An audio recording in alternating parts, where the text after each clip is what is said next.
साथ बातचीत करने के लिए समाजवादी पार्टी के सांसद रामजीलाल सुमन साहब।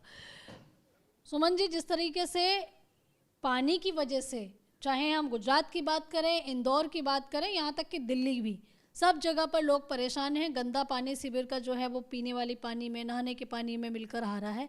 और इंदौर की हालत आप देख ही रहे हैं, गुजरात में भी लोग एडमिट हैं, इंदौर में मौत हो रही है, तमाम परिस्थिति विपरीत नज़र आ रही है।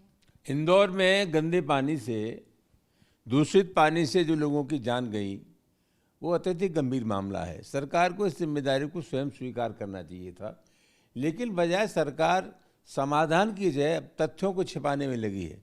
उसने जो कोर्ट में हलफनामा दिया है, कोर्ट में जो तथ्य प्रस्तुत किए हैं, बिल्कुल झूठ की पराकाष्ठा है।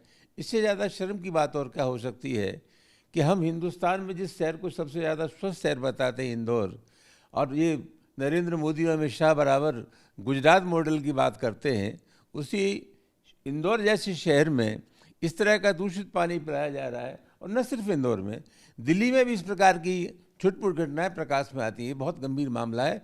और मैं समझता हूं, जब इस सिलसिले में संबंधित मंत्री से पत्रकारों ने बात की और पत्रकारों के सवालों का जिस तरह उल्टा सीधा जवाब मंत्री ने दिया, ये मंत्री अपनी जिम्मेदारी से बच रहे हैं। इसका एक ही इलाज है, संबंधित मंत्री को बर्खास्त कर देना चाहिए। गुजरात में भी ऐसे ही मामले निकलकर सामने आए हैं। पूरे देश में इस तरह के मामले से निकल के आएंगे। ये घनघोर लापरवाही है और इंसानों की ज़िंदगी से खिलवाड़। लेकिन हमने देखा कि बीजेपी शासित प्रदेश हैं जहाँ जहाँ पे ये मामले हैं। ये सही बात है।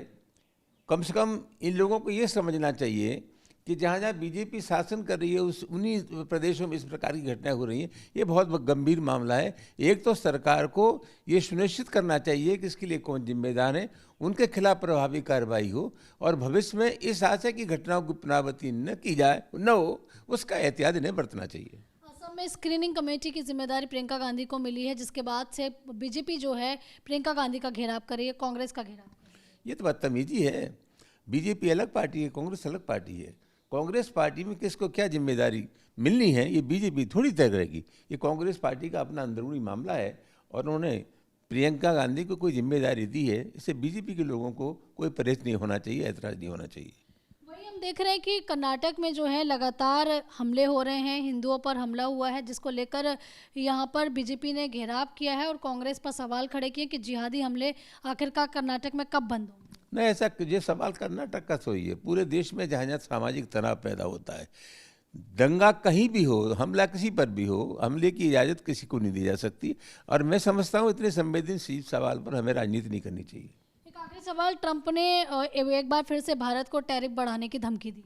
ट्रंप तो कुछ भी कर सकता है। वेनेजुएला में जो कुछ किया, ट्रंप की दादागिरी है। भारत के खिलाफ वो लगातार षड्यंत्र करता रहा है, टैरिफ बढ़ाया।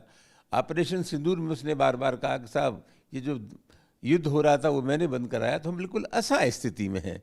भारत की जो स्थिति है बहुत ही दयनीय है। कुल मिलाकर के आज एक विचारणीय प्रश्न है कि पूरी दुनिया के लोगों को गंभीरता के साथ सोचना चाहिए कि पूरे विश्व में जो अमेरिका की दादागिरी बढ़ती जा रही है, इस पर आखिर कहीं ना कहीं तो विराम लगना ही चाहिए।